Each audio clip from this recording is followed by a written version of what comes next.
Welcome to another edition of the Teachers on Fire Roundtable, conversations that will warm your heart, spark your thinking, and ignite your professional practice. My name is Tim Cavey. I'm an 8th grade teacher, assistant vice principal, and the host of the Teachers on Fire podcast. I have with me today 7 educators, and we're gathered for a very fun purpose to talk about a new commitment. It's a fitness resolution, you might call it, and it sounds pretty audacious. It is the 10,000 push-up challenge. It sounds ridiculous, impossible maybe, but when you do the math, it works out to an average of 28 push-ups a day, which is a sustainable habit.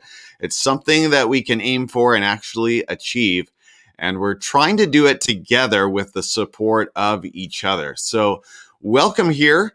If you are an educator, maybe you haven't taken on push-ups, but you've made a commitment to improve your fitness, to increase your capacity to serve others.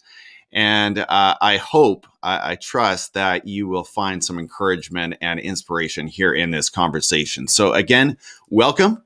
And I'm going to start by introducing my guests. So question number 1 this morning is, who are you? And what does your context in education look like? I'll start with Kim, and let's work our way around the circle. Good morning, everybody. Thanks, Tim, for having us and for doing this challenge. I am a former elementary school teacher and 6th grade math teacher, and I am currently an instructional coach at our local middle school, 8 miles north of Boston in Winchester, Massachusetts. Welcome here. Is it me? Andrew. Hey guys, can you hear me? We can. Good morning, everybody. I'm excited to be connecting with you all today. I'm Andrew Conley. I'm an assistant principal of a K-6 school right outside Queens, New York, in the first suburb on Long Island called Valley Stream. I'm also born and raised there as well, so I'm excited to chat about this today. It should be fun. All right. Thank you, Andrew. And I'm going to say hello to my brother who's tuning in from across the country. That's very fun. Hi, Phil. Andy, over to you. Good morning. It's Andy Doby. I'm actually calling in from Brampton, Ontario, Canada. I'm a grade 6 teacher. All right, welcome. I teach regional science and technology. Is my mic okay? Can you hear me? Yeah. Okay. I'm also United Nations Sustainable Development Goal Global Ambassador, and I'm an retired Google innovator, but my innovation project is still ongoing. We're in our 4th year now. Amazing. And Aura.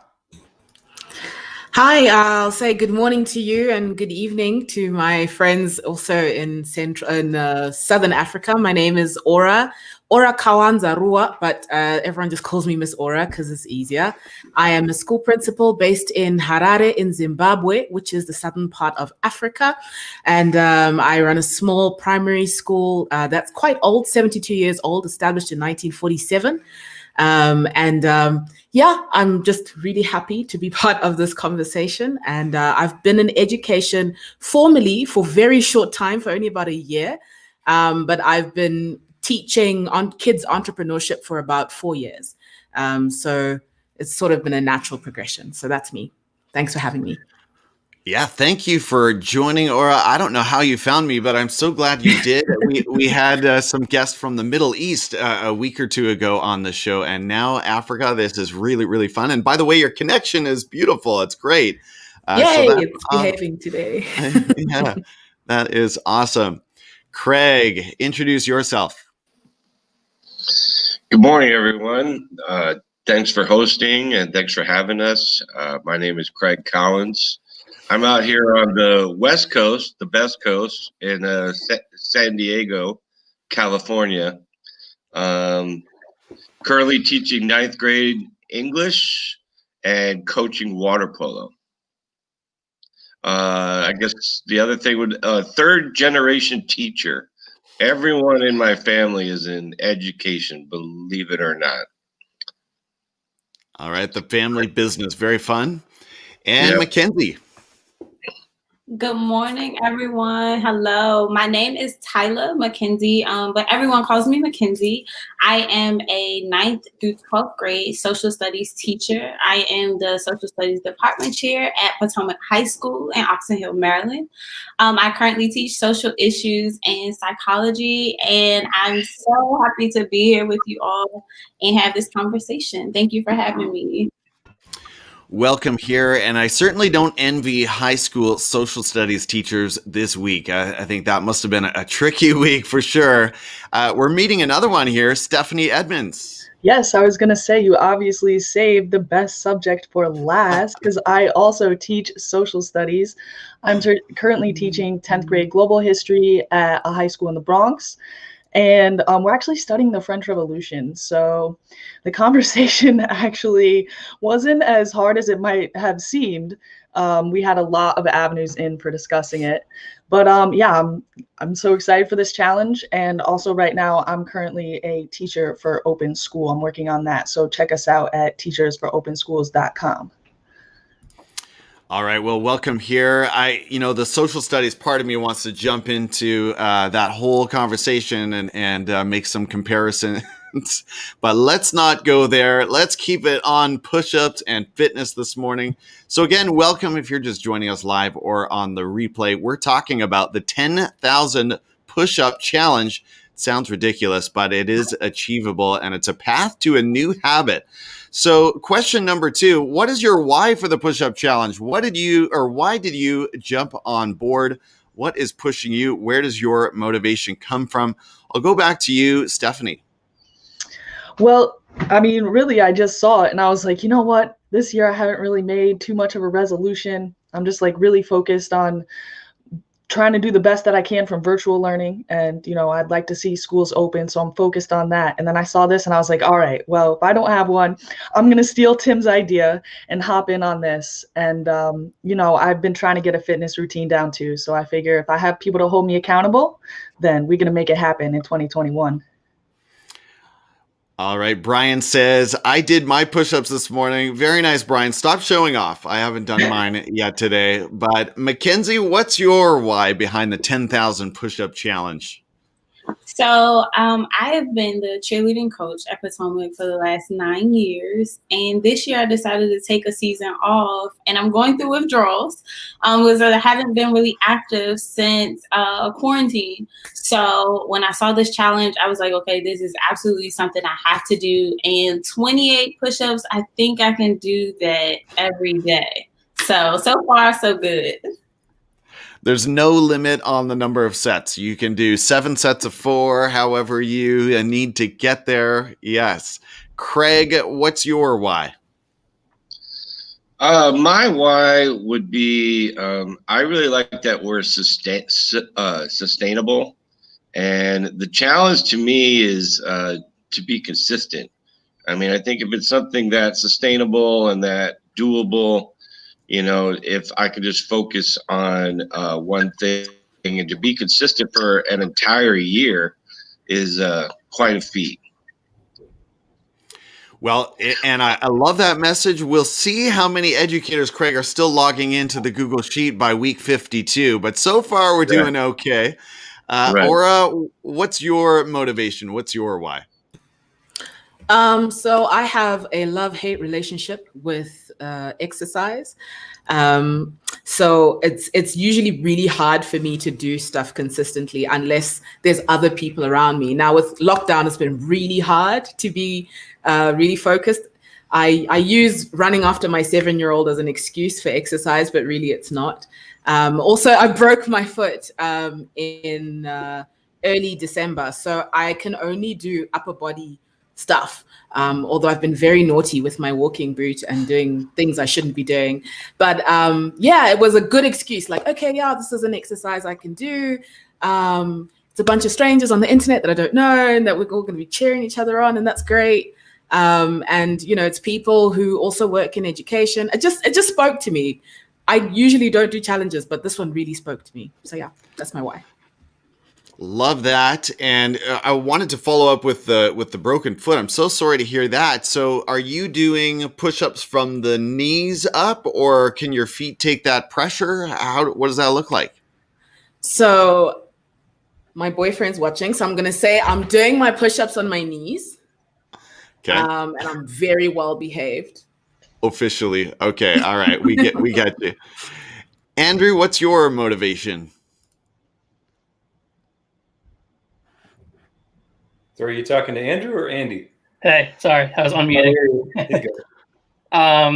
Yeah, I saw this. I saw you posted it, and it got me thinking. So as educators, I'd like to think that we're all innately caring individuals, right? And with that comes the privilege and honor of responsibility that we feel, and we're always hardworking and to help others. And in the process, we forget about our self-care. And I think that's the profile I fit under, first and foremost. So I wanted to do this to kind of reclaim my physical health. I think that's a big component to mental health.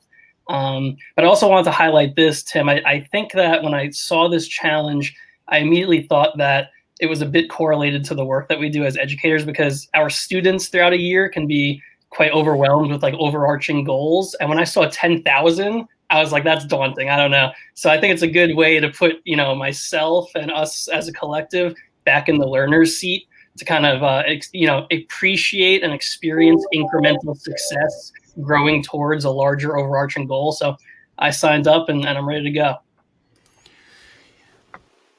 Kim, over to you. Well, my why and motivation started with a trainer that I met 3 years ago, who was the first trainer that convinced me I could even do push-ups without using my knees. And so it's kind of grown from there, but I'm the person that only does push-ups when she works with me. And I used to work with her twice a week, and now because of COVID, we're just doing it once a week over Zoom. And so I'd gone to once a week during doing push-ups. So when I saw this challenge, I was like, I don't know if I can do 10,000, but if I can do push-ups every day for a year, I'm all over that goal, because I love goals and I love competition. I don't have to win, but I do want to do push-ups every day. And so far I am set to meet that goal. So thank you, Tim, for putting this out there. And just like everyone said, just to see educators and all of us supporting each other, no matter whether it's at work or at home, it just makes us all feel better. So much fun. And Andy, I think you dropped out a moment ago. So let us know your why, your motivation. Why did you get into the challenge? Yeah, sorry the network dropped. Hopefully the audio is okay for now. Yeah, it's good. The reason why is pretty straightforward for me. I've been an athlete my whole life, from junior hockey all the way up. And a couple of years back, a friend of mine, a teacher, asked me if I'd participate in the Toughest Mudder Midwest in Michigan, so I did. And there's been a gap in my lifestyle ever since, because I work with trainers too from time to time, but hockey's canceled. So I need something to keep me busy. And this is the best way to do it with a team. Very, very fun. You're speaking my language there with the hockey references. I haven't been out on the ice for quite a while, but you're right. We're all facing the challenges of the pandemic, the isolation, the cut off from so many of the activities that we normally like to be involved in. So we have to find other ways to stay fit and active at home. Brian says in the comments that he fits it in with his Fresh Air at 5, which is his commitment to walk every morning at 5 a.m. Pretty daunting. Speaking of daunting. Well, number 3 is this. How is the challenge going for you? Update us. Now, I won't take the viewers over to your column in the Google Sheet and expose anyone here this morning, but I think you're all doing really well.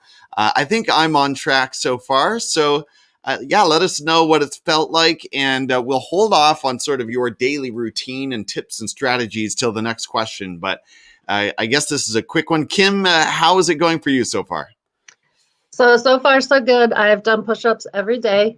I haven't done over 28 any day yet, but today is the day I'm going to start at 28. So I've done it every day, and that was my first step. All right. Awesome. Not missing a day. Andrew? Yeah, I agree. I want to harken back to what Kim said earlier. I love competition, but competition within myself. So I'm just trying to best my number every single day. And I'm in it to win it, Tim. I'll say it right now. I'm in it to win it. Oh boy. Oh boy. You got some heavy competition there, but I I know. like the idea of trying to increase the daily number. That's a track I'm on as well. Aura, what about you? I think I'm trying my best. I have skipped 2 days, but that was if I'm allowed to give an excuse because it's very valid. So we're preparing for our country recently went into full lockdown. So we're starting our distance learning program on Monday. So we prepare educational packs. So I've been flat out working like 12 hours a day at the office trying to prepare for distance learning starting on Monday. So I did skip 2 days, but it's been okay. I can't lift my arms and I have a really hard time trying to tie my head wrap because my arms hurt so much. But I'm hoping that it'll get better. And I'm behind, so I'm really scared about the people doing 200, 100 push-ups a day because I'm not there yet. But my bare minimum is 28 a day. I'm trying. All right, fantastic. That's a good recipe for success. And it sounds like you're fighting through a few physical challenges. So that is awesome. Absolutely. And I got to say, for everyone watching too, I mean, if you miss a day, that's going to happen in this year for sure. I love the advice from James Clear, author of Atomic Habits. He says, never miss twice. So that's something I preach at myself, is try to get right back on that train as soon as you can, because we all know a day can become a week really, really fast. Craig, how's it going for you so far? So to piggyback on that, I've kind of never missed twice yet. I mean, if I miss a day, then I just make up for it on the second day. And I've been kind of shooting for 30 just because I figure, like, what's two more? You know what I mean? I'm not really going to break any records with the amount in a day, but I'm just trying to keep it real. Sounds good. And Mackenzie? So far, I've been able to do push-ups every day. And just echoing off of Andrew, I have a competition within myself. So it's more so of me trying to get through 28 straight. Because the first day I did 5. And then I took a long break, and then I came back and did the rest. So hopefully by the end of the year, I'll be able to do 28 straight. But I've been able to do push-ups every day. And 2 days ago, I did 40. So pretty excited. Yes. Yeah. All right, Stephanie. And I think you are muted, Steph. So unmute yourself. Yeah, no problem. I said, I'm not going to lie. I didn't realize how many people were in this. I didn't realize there was people doing so many push-ups every day. Because like I said, I'm about as good at filling out that sheet as I am my attendance. But I have been doing, I also have Craig's attitude. I've been rounding up to 30. And I usually do them in sets of 10, and I'll do 10 push-ups, 10 squats, and like sit-ups or something. So it's helping me get a little other exercise in as well. That's awesome. Yeah, someone mentioned to me, Tim, can we add squats or can we add crunches? I'm like, we got to keep it simple. We got to just stick with one move for now, and then other people can, add whatever they want. Andy, how's it going for you so far? It's going great. I only really need 10 minutes in the day to finish my sets because I use the HIIT training technique. But honestly, it was fine. I wanted to make sure I got it done before we came online. And I realized that I rounded up. I was 20 short of 1,000 for the week. So I had to finish that extra 20 just to make sure I had a round number. Wow. That would be another 1,000 a week. Wow. That would be, taking it up pretty big. Okay. So I'm not going to go there yet, but let's keep it going here. Yeah. We've got some good comments here from the audience. Eric says he drops and does some every time he watches TV. Every commercial break is a set of 10. For me, I actually don't have TV. We're more of a streaming family. So we've got the Netflix and Amazon and now Disney, although personally, I'm not a huge Disney fan. But what I'm saying is no commercials. So that doesn't work as well for me. That brings me to my next question. What are your tips, tricks, and strategies for getting in your reps and keeping this going with consistency? Andy, you kind of touched on it, but talk more about that.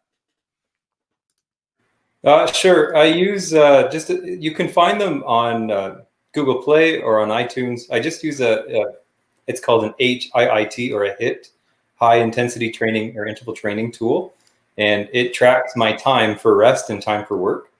So if I do 12 sets of 10 push-ups, I'm only really running for 10 minutes because I'm taking a 30-second break in between, but I usually don't take the full 30. But anybody can set it to whatever comfort level you have. Make your rest as long as you want. And the app will indicate when it's time to get up and start. I mean, you can set your commercials with that. Right. Very cool. Okay, the HIIT interval training timer. We have a couple of other coaches in the house as well, so they might have some apps or tools that they rely on. Stephanie, what are your tips, tricks, and strategies? I usually do it like before I'm gonna shower. So usually in the morning, when I'm getting ready, boom, boom, boom, get them done, and then hop in the shower, get ready for my day. Because by the end of the day, whew, definitely lazier at the end of the day. Got to get them in the morning. Well, I like the before the shower advice. That works better than after the shower. No students want to be around a sweaty teacher. Mackenzie, what works for you? What tips and strategies can you share? So I'm not really a routine person. Everything looks different for me every day, mostly because I have 2 toddler boys. So some things that have been helping me is including my children in my workout. So when they have lots and lots of energies, hey guys, let's do a few push-ups. Also, when I think about it, let me just do it instead of saying, oh, I'll do it later. And then never do them at the end of your workday because you're too tired. Yeah, well, we've heard that a couple times. Teachers are usually pretty exhausted by the end of the day. Somehow it works for me. I get home and I'm like, gotta get in a set here before I shower. But it's interesting to hear all these morning people committed to the morning. That's awesome. Craig, what does it look like for you? What tips and strategies can you suggest? Well, I'm going to have to echo what some other people already said. I'm an ex-military guy too, and the early bird gets the worm. You put the first thing first, and you make it consistent. I usually get up a little early and maybe meditate 5 or 10 minutes anyway. I look for a little quiet time, and I just try to knock it out right after that. I think routines are important, especially for us and for our students. I mean, it shouldn't be about routines all the time, but to have some sort of like skeleton of a routine is a good idea. Well put. I've never heard skeleton, but I hear what you're saying. Just at least something. We're not going to be perfect. We can't become robots, but some kind of a structure is helpful. Or what about you? I think I really resonate with what Mackenzie was saying, in that I don't really have a routine. It's like as and when I find some time, like, oh, good, I've got a good 15 minutes left to myself. And I do involve my daughter as well, because she's a savage. So when I don't do it, she trolls me. She trolls me to no end. So it's a really good motivator. And she'll get down and do them with me, although they're not really push-ups. They're just some kind of movement that she does that imitates a push-up. And I think one tip I can give is I try to calm myself down first. So I try not to do it like in the middle of pressure, or straight out of pressure. Like I try to take a moment, very similar to what Craig said. I meditate first, like I just calm down a lot first. And I find I have a much better attitude towards my workout than if I look at it as a chore, like, oh no, I have to do the push-ups. Like I have to calm down and remind myself, this is for me, this is for me, my health, my mental health, and then I get into it. So yeah. Love the parents in the group are really challenging me. I'm wondering if maybe I should have gotten my 2 teenagers into it, but I can just picture sort of a year of fighting with them over this every day.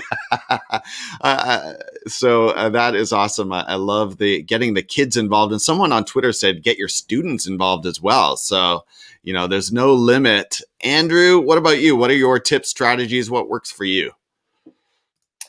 Yeah, so I really appreciate all you morning people, and I'd love to say that I do it in the morning and get it over with, but that would reek of hypocrisy coming from me, because that's absolutely not the practice to which I'm subscribed right now. But I'm going to agree with Aura and Mackenzie. It's like fit it in whenever and wherever you can, because at least for me, every day will be different. It's tough. Aura, I could definitely use your daughter's savagery for encouragement, because it's tough over here on your own. But yeah, I'm just trying to fit it in, at those oddball times throughout the day. Kim. So far, I've been doing them while dinner's cooking. I just go in the family room once I put the dinner in and I do them. But today I started, I'm going to do 2 sets. I'm going to do half in the morning and half at my dinner time. That sounds good. I've been 2 sets as well. We've talked a little bit about the spreadsheet, so I want to show our viewers what that looks like. And I promise I won't embarrass anyone, but we'll take a quick look at the spreadsheet just to give people a sense of what we're talking about, what we've referred to. So we're all plugged into this thing. And if you go sort of to the right in the column, look at that first page. That's all. Everyone there is active, so that's fantastic. And we have someone here doing 30 push-ups a day without fail. And we can follow this thing all the way to the right. And I think we have, at last count, something like, let me get a count here, 172 educators.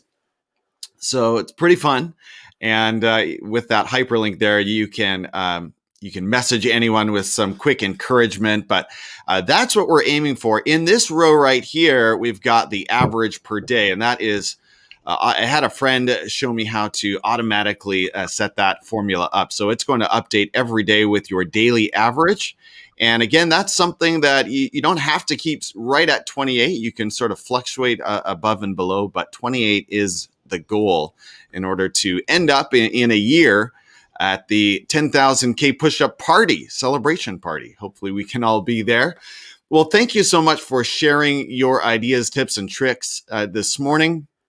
Just before we sign off, we've got a few comments here. Wendy Turner, former guest of the Teachers on Fire podcast, says, hello, I am part of the challenge. Thank you for inspiring. Justine Wright says, I keep the spreadsheet and my star part of my drive. Yes. If you're a Google Drive user, you know what she's talking about there. You star that file and then you can find it really fast.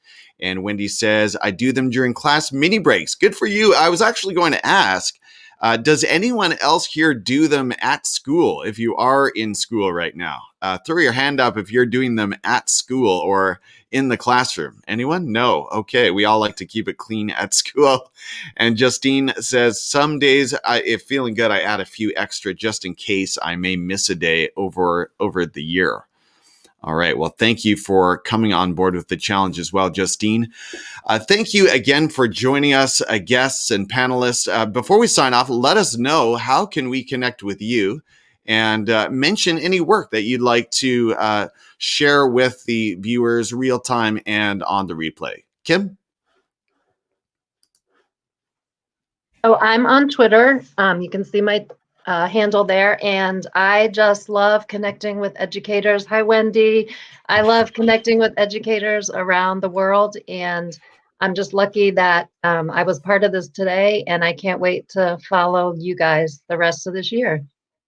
Yeah, very fun. It's so good to see some faces here. I'd love to connect with the entire group, but glad to meet all of you. Andrew, how can we connect with you? Yeah, I'm on Twitter as well. Thanks, Tim. Yeah, these are my social media platforms. Something that I would like to clarify, because I get a lot of questions about it. I post my number in my bio. It is my real number. It is really me on the other end. If you need any help with lesson design or encouragement with an obstacle in your educational stratosphere, let's say, I'm here to connect, and that's what I enjoy doing. So definitely reach out. And Andrew's got a YouTube channel as well. Find him over there at EduCon. Was that on the sheet, the YouTube channel? Yes. Yeah, you got it. Thanks, Tim. Yeah, there's another famous New Yorker who's leading the charge with the text connection, and that's Gary Vee. I don't know if you know who that is, but Aura, you're another entrepreneur. How can we connect with you and get in touch with your work? Cool. So just quickly, this was really awesome. Thank you so much for involving me in this. This was so cool. So my Twitter handle is on the screen, so at Miss Aura. And please follow our school at Anne's School. So that's ANNES School. And yeah, that's who we are. And follow Afri Digital. We're doing some really cool stuff in terms of including VR and AR in education and distance learning. So I hope that you'll connect with us. Thank you. Yeah, thank you so much. And if that's your phone vibrating, you get a ton of messages and notifications. That's amazing. Craig, over to you. How can we connect with you? Well, as I said earlier, I'm basically a Twitter rookie.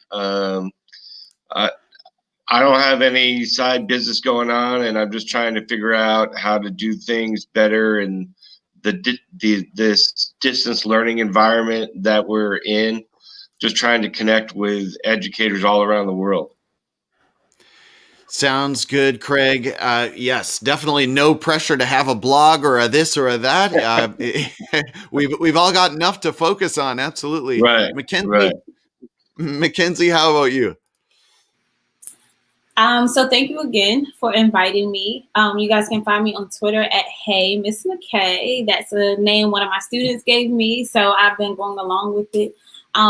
I will be launching a blog very, very soon, and it's going to be called May Women, and it will focus on women in the 21st century, just juggling all these types of things, and it'll also have a special place for new educators and teachers trying to find their why again. A lot of teachers are leaving the industry, and I want to keep as many people here, so stay tuned for that. Hey, Mackenzie, that sounds amazing. Make sure you tag me on Twitter. I'll be happy to retweet and promote that as best I can.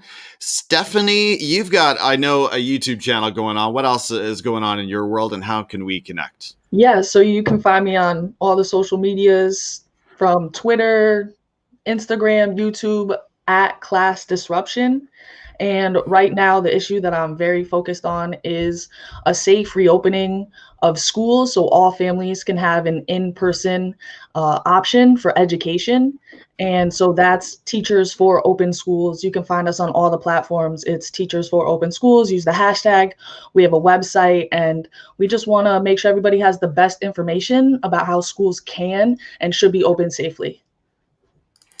Yeah, and I think you and I are having a conversation, right, in a couple of days about that. Yeah, we got to get that set up because you've been in person, so we want to definitely share that story. That's for sure. Looking forward to that conversation. And last but not least, Andy. Hey, I've been fighting with my Wi-Fi. The signal is just not good today. So a couple of resources that I thought we could share just to give a heads up to people who live in the Ontario region. Letsgettogether.ca is a great not-for-profit organization that's providing computers for families all around the area. And my students and I are helping to acquire those computers, and we're using